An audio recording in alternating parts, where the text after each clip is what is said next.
सुरुवातीपासून दादांना ज्यांना आरोपीच्या पिंजऱ्यामध्ये उभं केलं, तुमचा हा प्रयत्न जर तसाच असेल की सुरुवातीपासून सुनेत्र वहिनींना सुद्धा आम्ही आरोपीच्या पिंजऱ्यात उभं करू, तर मला तुम्हाला आठवण करून द्यायची. शोकाकुल बंधू आणि भगिनींनो, ज्या बालगंधर्व सभागृहामध्ये आदरणीय दादांना श्रद्धांजली वाहतोय, त्याच सभागृहामध्ये आदरणीय दादांचे अनेक कार्यक्रम झाले, अनेक योजनांचं उद्घाटन झालं, अनेक मेळावे झाले. राष्ट्रवादी काँग्रेस पक्षाचा वर्धापन दिन या सभागृहामध्ये साजरा केला गेला. इतकंच काय, नव्यानं जर बालगंधर्वाची स्थापना करायची तर जो काही निधी लागेल तो मी देण्यासाठी पुढे येईल असं दादा स्वतः बोलले होते. आज सभागृह तेच आहे, गर्दी तीच आहे, माणसं तीच आहे, पण माणूस तो नाहीये. तर त्या माणसासाठी आपण दादांबद्दल आठवणी खूप आहेत, विचारांचं काम खूप आहे. खरं तर 2002 मध्ये गावं समाविष्ट झाली आणि प्रभाग पद्धतीमध्ये पहिल्या निवडणुका लागल्या आणि माझ्या सासूबाई रुक्मिणी चाकणकर यांना दादांनी उमेदवारी दिली. खूप मताधिक्याने नाणी निवडून आल्या आणि नववारी साडीतल्या महानगरपालिकेतल्या नगरसेविका वयाची ज्येष्ठ म्हणून दादा कायम तत्परतेने नाणींचं काम करत होतो. तेव्हापासून आदरणीय दादांसोबत सुरू झालेला आमचा सगळ्यांचा हा प्रवास 2009ला सुप्रिया यांची लोकसभेची निवडणूक लागली. दादांनी सकाळी लवकर नाणींना फोन करून सांगितलं, तुम्ही सगळ्यांनी सुप्रियाचं काम करा आणि रुपाली तिचे बचत गट खूप आहे, तिला बचत गटातल्या महिलांना काम करायला सांगा. खरं तर त्यावेळेस मी राजकारणात नव्हते, पण दादांनी सूचना दिल्या आणि आम्ही सगळे कामाला लागलो. खऱ्या अर्थानं त्यानंतर राजकारणाचा सुरू झालेला प्रवास, नंतर शहराध्यक्ष, प्रदेश अध्यक्ष, आयोगाचे अध्यक्ष. त्यावेळेस मी पहिल्यांदा मला आयोगाचं अध्यक्षपद दिलं. मी कुटुंबासह दादांना भेटायला गेले. त्यावेळेस दादा म्हणाले, रुपाली तुला आयोगाचं पद मिळालंय, तुझ्याकडे कोणतीही तक्रार आली, मग ती व्यक्ती कोणती बघू नको, माणूस कोणताही बघू नको, पक्ष बघू नको, तक्रारदार कोणी बघ आणि त्याचे प्रश्न सोडव. अगदीच माझ्याबद्दल कोणी तक्रार केली तर माझ्यावर सुद्धा गुन्हा दाखल करायची नोटीस. हे वाक्य दादा अनेक वेळा आमच्या संघटनेच्या बैठकीत सुद्धा बोलले. इतकं पारदर्शकपणे काम करणारा माणूस कदाचित कोणी नसेल.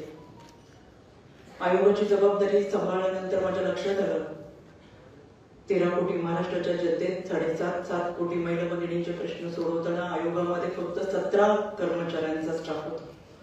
ना कृती बंद मंजूर होता, ना डीटी होता, ना विभागीय कार्यालय होते. मी सुरुवातीला दादांकडे गेले तेव्हा दादांना सांगितलं, दादा ही अशी अशी परिस्थिती आहे. दादांनी 3 दिवसांनी मंत्रालयामध्ये सकाळी 7:30 वाजता बैठक लावली आणि हे सगळे प्रश्न आयोगाच्या कर्मचाऱ्यांचा आकृती बंद मंजूर करून घेण्यापासून कर्मचाऱ्यांच्या सेवार्थ सुविधा दिल्यापर्यंत दादांनी काम केलं. 4 वर्ष हे काम चाललं आणि गेल्या महिन्यामध्ये माझ्या आयोगाला आकृती बंद मंजूर झाला, डीटीओ मिळाला, कर्मचाऱ्यांच्या सेवार्थ सुविधा सुद्धा मिळाल्या. म्हणजे माझा आयोग हा 30 वर्षापूर्वीचा नाही, तर तो 4 वर्षापूर्वीचा आहे. त्याला गती देण्याचं काम दादांनी केलं. खरं तर आयोगाच्या माध्यमातून काम करताना अनेक वेळा टीका टिप्पणी झाली. एका घटनेच्या संदर्भात माझ्या घरासमोर, कार्यालयासमोर 2 दिवस आंदोलन चालू होती. दादांनी फोन केला आणि सांगितलं, रुपाली राजकारणात माणसाला यश मिळायला लागलं की टीका टिप्पणी मोठ्या प्रमाणात होत असते, त्याच्यामुळे झालेली टीका सहन करायला शिक, कोणत्याही प्रश्नांना उत्तर देऊ नको. त्यानंतर कधी कोणावर वैयक्तिक टीका कधी केली नाही आणि कोणाच्या टीकेला उत्तर सुद्धा दिलं. दादांच्या माध्यमातून काम करत असताना 2.5 वर्षापूर्वी दादांनी जो निर्णय घेतला, त्या निर्णयासमवेत पहिल्या दिवसापासून आम्ही सगळेजण आलो. दादांनी मला फोन केला आणि त्यांचा निर्णय सांगितल्यानंतर सांगितलं, तुला महाराष्ट्रातल्या सगळ्या महिला भगिनींना सोबत घेऊन यावं लागेल. आम्ही षण्मुखानंद सभागृहामध्ये प्रचंड मोठा मेळावा ठेवला. दादांना त्याची फारशी कल्पना नव्हती की कार्यक्रम कसा असेल, पण ज्यावेळेस ते कार्यक्रमाला उतरले त्यावेळेस महाराष्ट्राच्या कानाकोपऱ्यातल्या सर्व जाती धर्माच्या महिला भगिनी त्यांच्या वेशभूषेमध्ये दादांचं स्वागत करायला उभ्या राहिल्या होत्या. दादांना फार कौतुक वाटलं. आज सभागृहामध्ये येताना प्रचंड भरलेलं सभागृह, बाहेर तितकीच गर्दी, रस्त्यावरही गर्दी. त्यावेळेस दादांनी सभागृहामध्ये भाषण करताना आवर्जून सांगितलं, राष्ट्रवादी काँग्रेस पक्षाचे इतके मेळावे झाले, इतके सभा झाल्या, पण असलं लाल वादळ मी कधी पाहिलं नाही. कायम आमच्या संघटनेला ताकद दिली, आयोगाला ताकद दिली. खरं तर आठवणी खूप आहेत. या आठवणी आपल्या सगळ्यांजवळ आहे, कारण की हा माणूस कामाचाच होता. सर्वसामान्यांमधला हा माणूस होता. काठेवाडीच्या रांगड्या मातीतून येऊन महाराष्ट्राच्या पटलावरती स्वतःचं अस्तित्व निर्माण करणारा हा माणूस होता. दादांचं निधन झालं आणि प्रत्येकाला आपल्या घरातला माणूस गेल्यासारखं वाटलं. पण या सगळ्या गोष्टीत एक गोष्ट मला फार दुःखद वाटत राहिली आणि मला आज बोलावंसं असं आवर्जून वाटतं. दादांच्या जाण्यानं जी पोकळ निर्माण झाली, ती जबाबदारी कोणीतरी घ्यावं असं वाटलं. त्यासाठी आदरणीय सुनेत्रा वहिनी चौथ्या दिवशी आपलं दुःख बाजूला ठेवून महाराष्ट्राच्या पहिल्या उपमुख्यमंत्री म्हणून शपथविधीसाठी उभ्या राहिल्या. खरं तर दादाच्या जाण्याचं सर्वाधिक दुःख जर कोणाला झालं असेल तर जन्म देणारी ती मातृतुल्य आई, आयुष्याची सहचरी म्हणून सोबत आलेली ही अर्धांगिनी आणि ती 2 मुलं. पण तरी सुद्धा भावना महत्वाच्या असल्या तरी सुद्धा जनसेवा आणि कर्तव्य त्यापेक्षाही महत्वाचं आहे, हा दादांचाच मूळ मंत्र होता. आणि म्हणून आपलं दुःख बाजूला सारून धीरोदत्तपणे ही माऊली चौथ्या दिवशी शपथविधीसाठी जेव्हा उभी राहते, तेव्हा पुन्हा एकदा प्रकर्षाने जाणवलं. संपादकीय लेखामध्ये ज्या पद्धतीने गंडशमनार्थ, अदखलपात्र वावर, सुतक, अंत्यसंस्काराचं प्रदर्शन असे शब्द वापरून एका माऊलीच्या संदर्भात तिचं खच्चीकरण व्हावं म्हणून लेख लिहितात. त्याचा मी याच व्यासपीठावरून निषेध करते. पेन तुमचा असला तरी पेनातली शाई कोणाची आहे हे महाराष्ट्राला माहिती. आणि म्हणून मला आठवण झाली याच पुण्यनगरीमध्ये 250 वर्षापूर्वी सावित्रीबाईंच्या खांद्यावर शेणामातीचे गोळे टाकणारे हीच विकृती होती जी तुमच्या रूपाने मला परत एकदा दिसली. आणि आम्हाला जाणीव झाली की हा लढा आता प्रखर करावा. हा रस्ता वाटतो तितका सोपा नाही.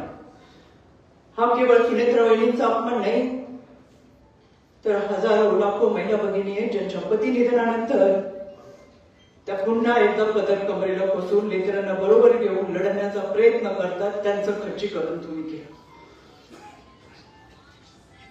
समाजामध्ये वावरणं या विकृतीच्या विरोधात लढावं लागलं. खरं तर तिचा सन्मान होणं, तिने जबाबदारी पेलले, तिला उभारी देणं, आम्ही तुझ्या पाठीशी आहोत हे सांगणं गरजेचं होतं. पण अत्यंत चुकीच्या पद्धतीने ही मानसिकता आपण दाखवली. त्याच्यामुळे आमच्या कोल्हापूरच्या हेरवडच्या ग्रामपंचायतीमधल्या महिलांचा निर्णय असेल, चांद्रयान यशस्वी झालं म्हणून जल्लोष करणारे आपण असतात. ऑपरेशन सिंदूरची जबाबदारी आमच्या महिला भगिनीने घेतली असेल, पण एका महिला भगिनीने शपथ घेतली म्हणून तुम्हाला तिच्या सामर्थ्याची जर भीती वाटत असेल तर मला परत एकदा सांगायचंय, सुरुवातीपासून दादांना ज्यांना आरोपीच्या पिंजऱ्यामध्ये उभं केलं, तुमचा हा प्रयत्न जर तसाच असेल की सुरुवातीपासून सुनेत्रा वहिनींना सुद्धा आम्ही आरोपीच्या पिंजऱ्यात उभं करू, तर मला तुम्हाला आठवण करून द्यायची, हा महाराष्ट्र जिजाऊ, सावित्री, अहिल्या, रमाई, भीमाईच्या लेकींचा आहे. आणि म्हणून आमचा हा लढा प्रखर राहील. आम्ही बहिणींमध्ये दादांना पाहतो. अखंड प्रवास करत असताना या माणसाने स्वतःसाठी कधी वेळ दिला, स्वतःच्या आयुष्यासाठी कधी जगला नाही. महाराष्ट्राच्या कानाकोपऱ्यातून येणाऱ्या दिनदुबळ्यांसाठी हा माणूस जिजत राहील. त्याचा सर्व प्रवास आपण सगळ्यांनी उघड्या डोळ्यांनी पाहिला. आणि म्हणून या कुटुंबासमवेत उभं राहत असतानाच या माऊलीशी पाठीशी उभं राहणं हीच दादांना खरी आदरांजली ठरेल. बोलण्यासारखं खूप आहे. आणि त्यांच्यासारखं लिखाण करणाऱ्या लोकांना आम्ही वेळोवेळी सावित्रीच्या लेखी म्हणून हा प्रश्न विचारत राहू. पण मला सुरेश भटांच्या ओळी आवर्जून या ठिकाणी सांगायचे, मी कोणाला कळवलं नाही, मित्र कोण आणि शत्रू कोण गणित साधे कळले नाही, सुगंध सारा वाटीत मी कधीच दरवळलो नाही, केला सामना वादळाशी, त्याच्यापासून पळालो नाही. सामोरा गेलो संकटांना, त्यांना पाहून वळलो नाही. पचवून टाकले दुःख सारे, पचवून टाकले दुःख सारे, कधीच मी हळहळलो नाही. आले जीवनात सुख किती, कधीच मी हरवलो नाही. कधीच न सोडली कास सत्याची, कधीच न सोडली कास सत्याची, कधी मळलो नाही. रुसून माझ्या जवळचे, मी कुणालाच कळवलो नाही. जाता जाता एकच दादाचा शेवटचा कॉल आज सकाळी ऐकला. माणसांच्या कामाची यादी बरोबर घेऊन माणसांमध्ये जाण्यासाठी, माणसांची कामं करण्यासाठी शेवटपर्यंत हा माणूस सांगत राहिला की आपल्याला सर्वसमावेशक लोकांचं काम करायचं, सर्व जाती धर्माच्या लोकांचं काम करायचं.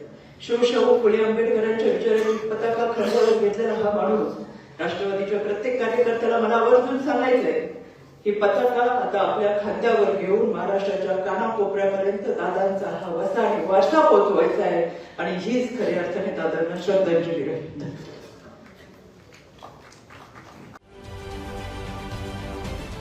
महाराष्ट्रातील सर्व बातम्यांचे विश्वासार्ह व्यासपीठ, सकाळच्या सर्व सोशल मीडिया प्लॅटफॉर्मला लाईक, फॉलो आणि सबस्क्राईब करा. तसंच सर्व नोटिफिकेशनसाठी बेल आयकॉन प्रेस करायला विसरू नका.